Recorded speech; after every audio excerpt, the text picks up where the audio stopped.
ચલો તો આપણું જે JEE નીટના લેક્ચરમાં જે અધૂરો પાઠ હતો તે આપણે કન્ટિન્યુ કરીશું. તો પહેલી વાત તો એ છે કે સમજો કે હેલો આલ્કેન છે. તમને ખ્યાલ જ છે કે એ પ્રાથમિક શક્ય છે, દ્વિતીયક હોઈ શકે અને તૃતીયક હોઈ શકે છે, બરાબર છે. તો ઘણા ક્વેશ્ચન તમારા માઇન્ડમાં આવે કે કઈ સિચ્યુએશનની અંદર SN2 થશે કે E2 થશે, અથવા કઈ સિચ્યુએશનમાં SN1 થશે અથવા તો E1 થશે.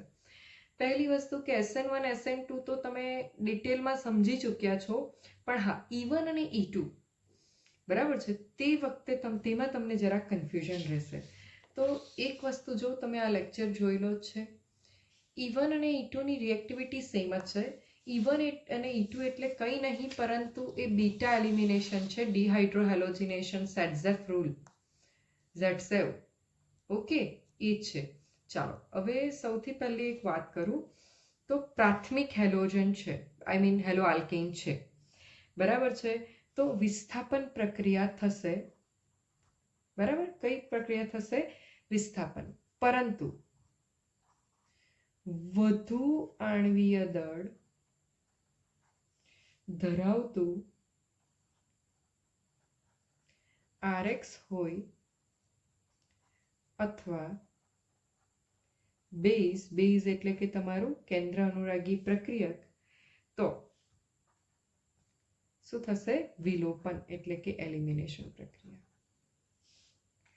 અધરવાઇઝ જો આ એક કાર્બન કે બે કાર્બન વાળું જો આલ્કાઇલ ગ્રુપ હોય અથવા તો બેઝ પણ તમારો સમજો કે ઓછા આણ્વીય દળ ધરાવતું હોય તો વિસ્થાપન જ થશે. એક વસ્તુ મેં તમને કહી દીધેલી હતી કે એક્વસ વર્ડ હોય તો SN2 થશે, પરંતુ આલ્કોહોલિક વર્ડ હોય તો શું થઈ જશે? E2 થઈ જશે. ઓકે, ચાલો. તો આ તો પોસિબિલિટી છે જ નહીં. કેમ? કેમ કે પ્રાથમિકમાં તમે જોશો તો SN1 અને E1 બંનેની રિએક્ટિવિટી ખૂબ જ ઓછી છે, જેથી પ્રાથમિક વખતે SN1 અને E1 થવાની તો કોઈ જ પોસિબિલિટી નથી. ચાલો હવે સેકન્ડરીમાં તમે જોશો ને, તો સેકન્ડરી જે છે એ બધામાં જ મીડિયમ આવે છે, જો વચ્ચે. એટલે સેકન્ડરીના કેસમાં બધી જ પોસિબિલિટી છે, E1 થવાની પણ, E2 થવાની પણ, SN1 થવાની પણ અને SN2 થવાની પણ. તો ક્યારે SN2 E2 થશે અથવા તો ક્યારે SN1 E1 થશે એ સમજીએ. પહેલી વાત તો કહી દઉં કે SN2 અને E2 બંને થવાની પોસિબિલિટી છે. ક્યારે? જ્યારે પ્રબળ બેઝ અથવા વધુ આણ્વીય દળ ધરાવતું બેઝ હોય, બેઝ એટલે કે કેન્દ્ર અનુરાગી પ્રક્રિયક હોય, અને તો એટલે કે બે નિપજ મળશે, એક SN2 પ્રક્રિયાથી મળતી નિપજ અને એક E2 પ્રક્રિયાથી મળતી નિપજ, બરાબર છે. પણ વધુ તાપમાને વધુ પર્સન્ટેજ વિલોપન થવાના રહેશે, બરાબર છે. ચાલો આ સેમ વસ્તુ અહીંયા આવશે તમારી કે બંને જ પોસિબિલિટી છે. હવે આવશે ટર્શરી હેલો આલ્કેન. તમે અહીંયા જો પહેલા તો SN2 જો લી સ્ટેબિલિટી, પણ E2 ની સ્ટેબિલિટી ટર્શરીમાં વધુ છે, તો અહીંયા કયું થવાનું? વિલોપન થવાનું, બરાબર છે ને? એમ જ ખ્યાલ આવી જાય. અહીંયા પોસિબિલિટી બંનેની છે, પરંતુ વધુ તાપમાને શું થશે? વિલોપન થશે. ઓકે, તો આ રીતે આપણે આઈડિયા લઈ લીધો છે કે ભાઈ ક્યારે કઈ રિએક્શન થવાની પોસિબિલિટી છે, બરાબર છે. ચલો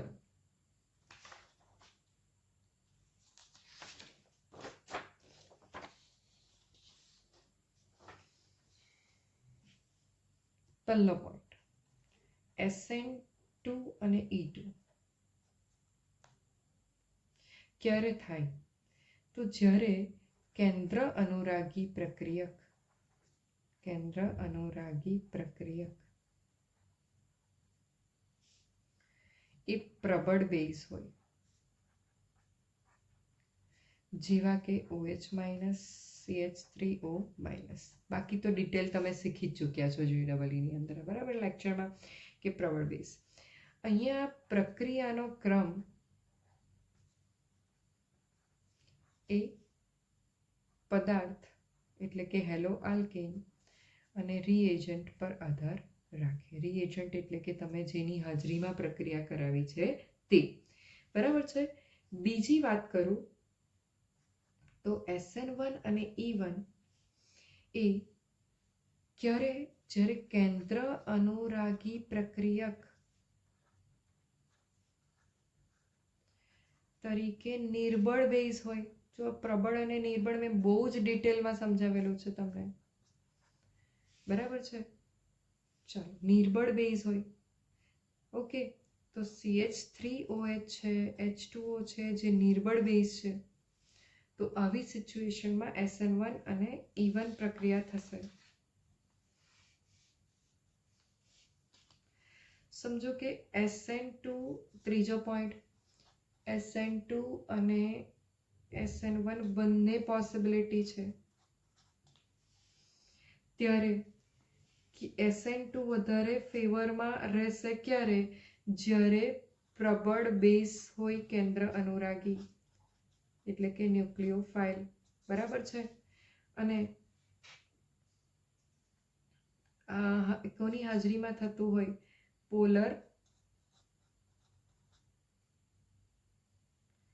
એપ્રોટિક સોલ્વન્ટ, એટલે કે પોલર એપ્રોટિક દ્રાવક, બરાબર છે, જેની હાજરીમાં પ્રક્રિયા થતું હોય.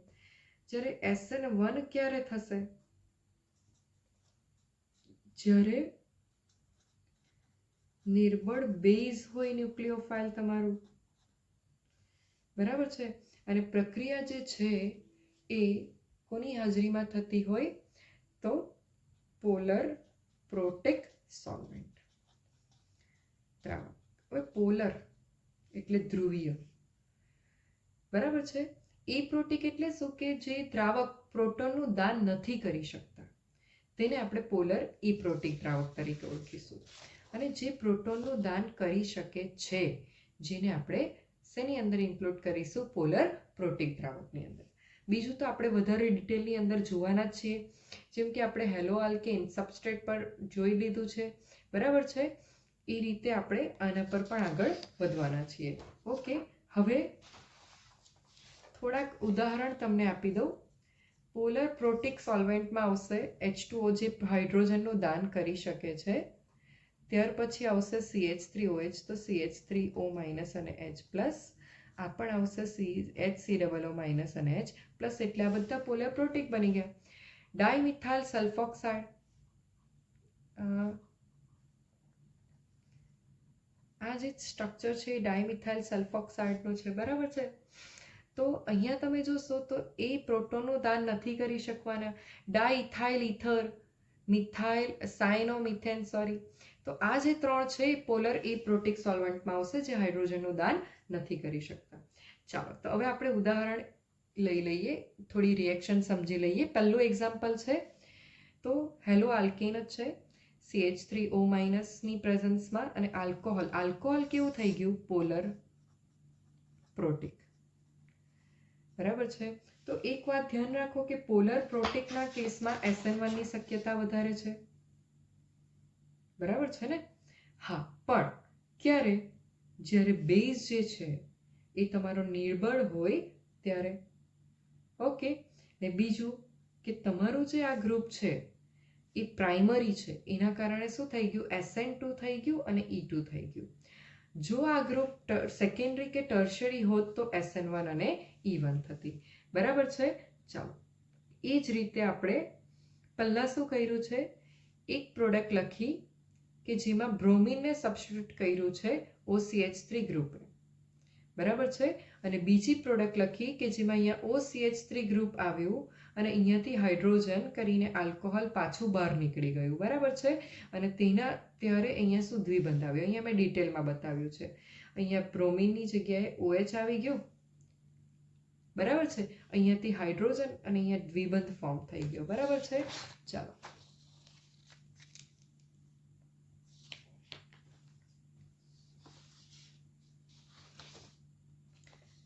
નેક્સ્ટ આપણે સેકન્ડ રિએક્શન જોવાના છે. તો સેકન્ડ રિએક્શનની અંદર પણ બ્રોમિન સાથે જોડાયેલો કાર્બન આખા, એટલે આ પ્રાઇમરીના કેસમાં જ આવી ગયું. પણ આ જે પ્રાઇમરી જે છે, બરાબર છે, એ જે રિએક્શન આપે છે CH3O- અને કોની હાજરીમાં આપે છે, પોલર પ્રોટિક સોલ્વન્ટની હાજરીમાં. એટલે કેવું થશે, SN2 અને E2 બંનેની પોસિબિલિટી છે. ઓકે, ચાલો નેક્સ્ટ. અહીંયા તમારી સિચ્યુએશન આખી બદલાઈ ગઈ, બલ્કિયર ગ્રુપ આવી ગયું, બરાબર ને, વધુ આણ્વીય દળ ધરાવતું ગ્રુપ. એના કારણે એલિમિનેશન એટલે વિલોપન પ્રિફર થઈ, અને સબસ્ટિટ્યુશન એટલે વિસ્થાપનથી નીપજ મળી જ નથી, અને વિલોપનથી તમને નીપજ મળી ગઈ છે, બરાબર છે. તો આ સિચ્યુએશન પણ તમને મેં ઓલરેડી અહીંયા સમજાવી જ છે કે આવી સિચ્યુએશનમાં, બરાબર છે, વધુ આણ્વીય દળ ધરાવતું બેઝ અથવા વધુ તાપમાન, આ બે સિચ્યુએશનમાં વિલોપન થવાનો ચાન્સીસ વધારે રહેશે, બરાબર છે. ચાલો અહીંયા પણ લખ્યું છે, જો કે આ પ્રાઇમરી છે, તો કેમ કે કાર્બન સાથે આ હેલોજન સાથે આ કાર્બન જોડાયેલો, ને આ કાર્બન સાથે આખું, એટલે આ પ્રાઇમરી છે. તો પ્રાઇમરીની બી વાત કરી લઈએ કે વિસ્થાપન તો થશે જ, પરંતુ જો આણ્વીય દળ વધુ હોય તો શું થશે, વિલોપન. જોયું, તો વધુ આણ્વીય દળ ધરાવતું R ગ્રુપ હોય, વિલોપન થયું છે, નહીં કે વિસ્થાપન, બરાબર. એટલે વિસ્થાપન વાળી પ્રોડક્ટને કેન્સલ કરેલી છે અહીંયા લખીને, બરાબર છે. ચાલો ત્યારબાદ આપણે આગળ વધીશું આપણા ચોથા ઉદાહરણ પર. ચોથા ઉદાહરણમાં તમે જોશો કે બ્રોમિન જે કાર્બન સાથે જોડાયેલો છે તે એક આલ્કાઇલ ગ્રુપ સાથે જોડાયેલો હોય, આ પ્રાઇમરી છે. અહીંયા તમે જો ધ્યાનથી તો બેઝ જે છે, બેઝનો આ જે R છે એ વધુ આણ્વીય દળ ધરાવે છે, બરાબર. તો આવી સિચ્યુએશનમાં અહીંયા ધ્યાનથી જો પ્રાઇમરી હોય અને જો આણ્વીય દળ વધુ આણ્વીય દળ ધરાવતું RX પણ હોય કે બેઝ, બેમાંથી કોઈ પણ વધુ આણ્વીય દળ ધરાવતું હોય તો કયું થશે, વિલોપન થઈ જશે. એટલે આપણી વિલોપન બાદ મળતી નીપજ અહીંયા લખી છે. ઓકે, ચાલો ત્યારબાદ મેં સેકન્ડરી, તો સેકન્ડરીના કેસમાં હું તમને સમજાવી ચૂકી છું કે બધી જ પોસિબિલિટી છે, બરાબર છે, બંને થવાની પોસિબિલિટી છે. અહીંયા વિસ્થાપન થયું છે એ મેજર પ્રોડક્ટ બની, અને અહીંયા વિલોપન થયું છે એ પણ મેજર પ્રોડક્ટ બની છે, બરાબર છે. તો અહીંયા શું છે, તો તમે સમજો કે બ્રોમિન જે કાર્બન સાથે જોડાયેલો છે એ બે આલ્કાઇલ ગ્રુપ સાથે કનેક્ટેડ હોય, પહેલા તો સેકન્ડરી છે. ત્યારબાદ હું વાત કરી દઉં તો કેમ અહીંયા વિલોપન વાળી નીપજ મળી, બરાબર છે. કઈ નહીં, ધ્યાનથી જુઓ અહીંયા આ વસ્તુ. પ્રબળ બેઝ અથવા વધુ આણ્વીય દળાવતું બેઝ હોય અને તાપમાન વધુ હોય તો વિલોપન થવાના ચાન્સીસ વધારે રહેશે, બરાબર છે. ત્યાર પછી આપણે સમજી ચૂક્યા છે કે આ કેવું છે, પોલર પ્રોટિક, બરાબર છે, polar protic. Polar protic solvent છે એટલે ક્યાં તો SN1 થશે અથવા તો E1 થશે, બરાબર છે. એટલે અહીંયા શું થઈ જશે, તમારું E1 થશે, બરાબર છે. હવે અહીંયા આપણે વાત કરીએ કે અહીંયા આપણે લીધેલું છે CH3COO-, તો આ પણ પોલર પ્રોટિકમાં જ આવશે, બરાબર છે. તો અહીંયા આપણે કયું કર્યું છે, SN1, અને અહીંયા શું થઈ ગયું છે, E1. ઓકે, અહીંયા વિસ્થાપનથી મળતી, અહીંયાથી વિસ્થાપન થયું અને OCH2CH3 ગ્રુપ, સોરી, અહીંયા વિસ્થાપન થયું અને OCOCH3 ગ્રુપ એટેચ થયું છે, બરાબર છે.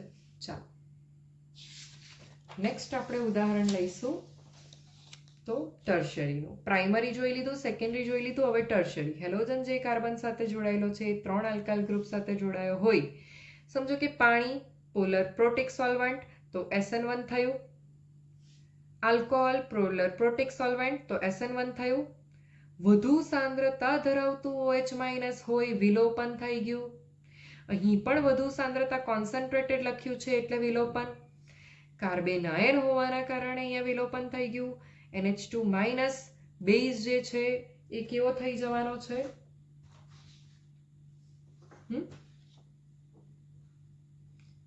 બરાબર છે. બેઝ જે નો નેગેટિવ વીજભાર વધુ હોવાના કારણે વિલોપન થઈ ગયું અને અહીંયા પણ સેમ વસ્તુ છે, વિલોપન થઈ ગયું. બીજી વાત તો આ જે CN છે NH2 માઇનસ છે એમાં દ્રાવક જે છે એ જનરલી યુઝ કરવામાં આવશે પોલર ઇપ્રોટિક. બરાબર છે. તો આ ટર્શરીનું પણ મેં તમને ઉદાહરણ આપીને સમજાવી લીધું. ત્યાર પછી આપણે જોવાના છે ઓર્ગેનોમેટાલિક રિએક્શન. ઓર્ગેનોમેટાલિક એટલે શું કે ધાતુ સાથે હાઇડ્રોકાર્બનના વ્યુત્પન્નોની પ્રક્રિયા. હાઇડ્રોકાર્બનમાંના કોઈ પણ હાઇડ્રોજન જો હેલોજન સમૂહ વડે વિસ્થાપિત થયો હોય તો તેને હેલોજન ધરાવતા હાઇડ્રોકાર્બનના વ્યુત્પન્નો કહીશું. અને તેની ઝિંક સાથેની પ્રક્રિયા Zn નો +2 ચાર્જ હોય એ C2H5 ટ્વાઇસ Zn પણ આપશે અને ZnBr2 પણ આપશે. સેમ સોડિયમ અમાલગમ સાથે આપણે પ્રક્રિયા કરશું તો એ સોડિયમ સાથે પણ બ્રોમિન પ્રક્રિયા આપશે અને મર્ક્યુરી સાથે ઇથાઇલ પ્રક્રિયા આપશે અને આ રીતની નિપજ બનાવશે. Na અને લેડ બરાબર છે તેની સાથે જો તમે પ્રક્રિયા જોશો તો તમને એન્ટી નોકિંગ એજન્ટ આપશે ટેટ્રા ઇથાઇલ લેડ. ઓકે, તો ફાઇનલી આ રીતે ઓર્ગેનોમેટાલિક રિએક્શન્સ પણ છે. તો હવે તમારો JEE નીટનો જે ફર્સ્ટ લેક્ચર છે એ ફાઇનલી કમ્પ્લીટ થશે. ઓકે, અને પછી આપણે જે કેન્દ્ર અનુરાગી વિસ્થાપન પ્રક્રિયાની અંદર સબસ્ટ્રેટ ડિટેલમાં જોઈ ચૂક્યા છે. બરાબર છે. અને બેઝ વિશે ડિટેલમાં જોઈ લીધું છે. હવે આપણે ત્યાંથી આગળ વધીશું. બરાબર છે. લિવિંગ ગ્રુપ આપણે જોઈ ચૂક્યા છે. એટલે હવે આપણે ડિટેલમાં કેન્દ્ર અનુરાગી પ્રક્રિયક અને જે દ્રાવકની હાજરીમાં વિસ્થાપન પ્રક્રિયા થાય છે તેના વિશે ડિટેલ